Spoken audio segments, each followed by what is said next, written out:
E para repercutir esse valor extra, né, para os benefícios sociais, eu converso agora com o Maílson da Nóbrega, que é ex-ministro da Fazenda, que já está aqui comigo. Maílson, sempre bem-vindo aqui à nossa programação. Antes de mais nada, muito bom dia, ministro, para você. Bom dia, Débora. Muito obrigado pelo convite. Ministro, vamos lá, né?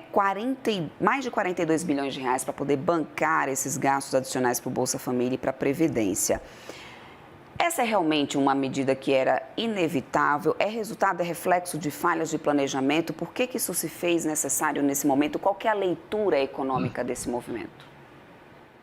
Olha, Débora, em primeiro lugar, eu vi que esse valor foi reduzido para 34 bilhões de reais aproximadamente, mas não é isso que importa, né? Na verdade, isso reflete uma subestimativa do gasto, né? Todos os analistas que acompanham o orçamento no Brasil apontaram, desde que a proposta chegou ao Congresso Nacional, que tanto os gastos previdenciários quanto de programas sociais, como o Bolsa Família, estavam subestimados, né? O que o governo fez agora foi confirmar que realmente precisaria mais do que ele havia estimado no passado. Por outro lado, isso é mais uma demonstração de que nós caminhamos para uma situação insustentável em que os gastos previdenciários sobem acima da média dos demais gastos e acima do estabelecido pelo arcabouço fiscal, né? Isso vai, ao longo do tempo, comprimindo ainda mais a margem dos gastos obrigatórios. O Brasil já tem uma margem de gastos obrigatórios que é inédita no mundo, sem paralelo, que é 4% do orçamento federal apenas no campo primário podem ser destinados a atividades como ciência, tecnologia, cultura, programas sociais mais importantes e por aí afora, né? Esse estreitamento, em algum momento, vai fazer com que os gastos obrigatórios ocupem 100% do total. Não sobraria nem um tostão para mais nada, né? Claro que isso não pode acontecer, porque no Brasil não tem as características institucionais que levam ao shutdown, na paralisia do governo que a gente vê acontecer vez por outra nos Estados Unidos. Provavelmente o efeito disso, né? E novamente essa dotação adicional, esse suplemento, é mais um sintoma desse processo. Provavelmente isso vai resultar numa revisão das metas do arcabouço fiscal, acentuando a percepção de que o governo não tem condições, sem reformas estruturais profundas, contra as quais ele se insurge, né, tanto o PT quanto o presidente Lula, né, para evitar uma trajetória mais explosiva do que ela está sendo na relação entre a dívida e o PIB, que é o principal indicador de solvência do setor público. Ministro, o senhor já deixa o gancho aqui para o que seria justamente a minha próxima pergunta, porque a gente já vinha tendo debates sobre essa a necessidade, que em algum momento pode se tornar iminente, de mudança das metas. O ministro da Fazenda, Fernando Haddad, ele bate na tecla dizendo que ele jamais falou sobre isso, ele reforça sempre esse compromisso, né, em cumprir a meta, não fala sobre mudanças, mas, diante desse cenário, na tua visão e pela experiência do senhor, é iminente uma discussão como essa, uma necessidade de mudança da meta? Olha, não tenho dúvida nenhuma. O ministro Haddad está no seu papel de evitar que os mercados se amedrontem com essa situação trágica que a gente pode ter se aproximando de uma crise fiscal braba, né? Agora, ele não tem muito o que fazer. É uma questão aritmética, Débora. Tá certo? Não tem margem para corte. Os cortes de gasto que a gente vê no Brasil, eles tendem a ser temporários, porque o governo ele deixa de pagar uma dotação para um ministério e o ministério exerce uma função ou uma entidade pública exerce uma função fundamental. E os órgãos públicos do Brasil aprenderam a lidar com isso. E o campeão disso é a Polícia Federal. Quando o governo corta o orçamento da Polícia Federal, daqui a alguns dias, eles anunciam que vai faltar dinheiro para emitir passaporte. E o que acontece? O governo corre e suplementa o orçamento da Polícia Federal. Não é assim que deveria ocorrer, não é? Mas essa rigidez orçamentária, que tem sua gênese na Constituição de 88 e que foi uma situação piorada por governos subsequentes, sobretudo os do PT, leva a essa situação. Não tem margem. Quando ele corta, daqui a pouco ele vai restabelecer. É o que eu chamo efeito Mora. Você segura, daqui a pouco tem que soltar, né?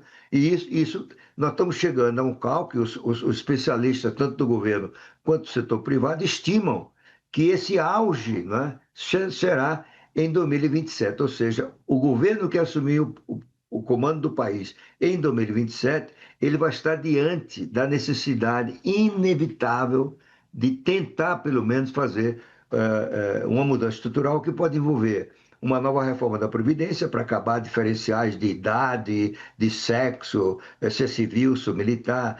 Tem que eliminar definitivamente, talvez com a reforma constitucional, essa coisa que só acontece no Brasil, que os aposentados e pensionistas eles têm aumentos reais de seu rendimento porque eles são baseados no salário mínimo. E o salário mínimo, logicamente, ele tem que ter um aumento, pelo menos equivalente à produtividade da economia, né? Então, isso tem que acabar. No mundo inteiro, os países garantem a proteção dos rendimentos de pensionistas e aposentados contra a inflação. Nós temos que acabar com essa história de vinculação de recursos para gastos em educação e saúde. O Brasil é provavelmente o único país que faz isso nos dois segmentos, né? Isso é um equívoco. Qualquer manual de economia, de finanças públicas, dirá que não se deve vincular receita à despesa, porque do contrário, você cria uma prioridade permanente. Quem diz que daqui a 100 anos a prioridade será a educação, por exemplo, como é hoje, não é? Isso é tudo muito esquisito, é tão esquisito que no Brasil tem sindicato de aposentados e pensionistas e idosos. Ora, sindicatos, eles constituem uma organização criada na Inglaterra no século XIX para dar instrumentos ao trabalhador para negociar salários, condições de trabalho, ele pode entrar em greve. Será que aposentado e pensionista pode entrar em greve? Essas esquisitices vão ter que acabar no Brasil. Do contrário, a gente tem que esquecer o sonho, que é legítimo, que a gente precisa de alimentá-lo, de que o Brasil um dia vai se tornar um país rico. Agora, ministro, inclusive, o senhor traz justamente essa necessidade dessa desvinculação. Tudo isso passa por um debate de pautas que são nada populares, assim, falar hoje, né, de cortar essa obrigatoriedade de investimentos em saúde, em educação, tudo isso é algo que afasta, né, capital político. Mas é uma discussão que é importante e chega no momento em que a gente tem visto, inclusive, se degradar essa relação entre Congresso, né, e Planalto.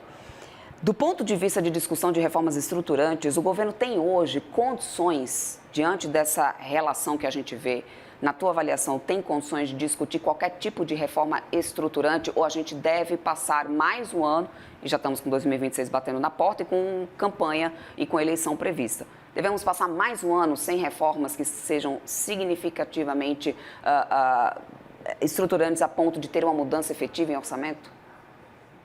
Definitivamente não, eu não acredito nisso. Eu diria que é quase impossível que isso aconteça. Primeiro, porque isso não está na pauta política ainda. Segundo, porque você tem um presidente da República que não compra essa agenda. E para que essa agenda funcione, o presidente da República é a peça principal, ele tem que ter a convicção da necessidade dessas reformas. É por isso, Débora, que reformas difíceis como essa, impopulares, elas só costumam ocorrer nos momentos de crise. Crise grave que leva a sociedade a adotar um senso de urgência, uma percepção da necessidade, e aí o país contar com apoio social e político às reformas. Você olhar, o Brasil tem 3 grandes ciclos de reforma de sua história recente. O primeiro é do governo Castelo Branco, em 1964 a 67, em que havia a crise do governo João Goulart, uma crise inflacionária que naquela época era comparado com hoje não era nada, tá certo? A inflação atingia 90% ao ano. Ela chegou a atingir perto de 5 mil quando você anualiza a inflação de um mês. Não é? Tem um estudo recente do Banco Mundial, assim, o segundo período é o do Fernando Henrique Cardoso, em que o temor de que o Plano Real fracassasse, como seus antecessores haviam fracassado, levou à percepção de que a forma de sustentar o plano e garantir a sua perenidade e a estabilidade da economia, né, e do sistema de preços seria fazer reformas. Daí vinha a lei de responsabilidade fiscal, a abertura para a privatização de serviços de infraestrutura, como transporte, telecomunicações, energia e assim por diante. O terceiro é o período do presidente Temer, né? No caso do Fernando Henrique, era a crise hiperinflacionária. No caso do Temer, era a crise deixada pelas desastrosas políticas econômicas da presidente Dilma, né? E aí o presidente Temer, com base no programa do PMDB, que se chamou Ponte para o Futuro, ele fez uma série de reformas, a reforma trabalhista, a reforma das estatais e assim por diante. E tem um relatório recente, para concluir, do Banco Mundial, Débora, deste ano, que diz o seguinte, olha, esse relatório é dedicado a examinar o desenvolvimento e, este ano, particularmente, a chamada armadilha de renda média. Então, ele tem uma expressão que me chamou a atenção, que é capitalizar a crise. Ou seja, a crise é o momento para o governo liderar com apoio popular e político o ciclo de reforma, o que eles chamam de capitalizar a crise, aprovar o momento para propor mudanças profundas de natureza estrutural que em outros momentos seriam rejeitadas tanto pela sociedade quanto pela classe política. Ministro, para a gente amarrar aqui o nosso papo, a gente tem o Banco Central adotando um tom bastante hawkish, inclusive o discurso conservador de Gabriel Galípolo foi bastante reforçado também essa semana, afastando qualquer possibilidade, né, de antecipação de corte de juros para janeiro. E a gente tem já a ata dos últimos, né, Comitê de Política Monetária, apontando muito essa questão fiscal. Inclusive, agora ele chegou a apontar também essa questão do ano eleitoral. E agora, em conjunto, temos então a aprovação desse crédito, né, que vem, né, nesse clima já de risco, de percepção, de piora de percepção desse risco fiscal. Esse crédito extraordinário reforça a posição do Banco Central e pode tirar, na visão e análise do senhor, espaço para corte de juros no primeiro semestre de 2026? Eu acho que não, Débora, porque eu tenho quase certeza que o Banco Central, o seu departamento econômico, que é uma das melhores equipes de economia do setor público brasileiro, né, eles já sabiam disso, em algum momento vai acontecer. Então, o Banco Central provavelmente não trabalhava com um gasto previdenciário para fazer suas projeções fiscais, diferente do que vai ser com essa suplementação. Ela apenas confirma o cenário que era professado ou defendido pelos economistas do setor privado e pelos economistas do Banco Central. Portanto, eu acho, nós da tendência achamos que ainda há chance de o início do ciclo de queda da Selic a partir de janeiro, e provavelmente com essas últimas notícias de desemprego mais baixo, suplementação, etc., isso vai para março. Mas entre janeiro e março, muito provavelmente, é quase certo que vai começar um ciclo de redução da Selic, que, na nossa opinião, deixará a taxa no final de dezembro em 12,5%. Perfeito. Eu quero muito agradecer o seu tempo aqui conosco. Conversamos com o Mailson da Nóbrega, ex-ministro da Fazenda. Muito bom dia para o senhor, ministro. Uma ótima sexta-feira. Bom final de semana. Espero sempre o senhor por aqui. Obrigado, Débora. Obrigado pelo convite. Bom final de semana para você também. Obrigada. Até mais.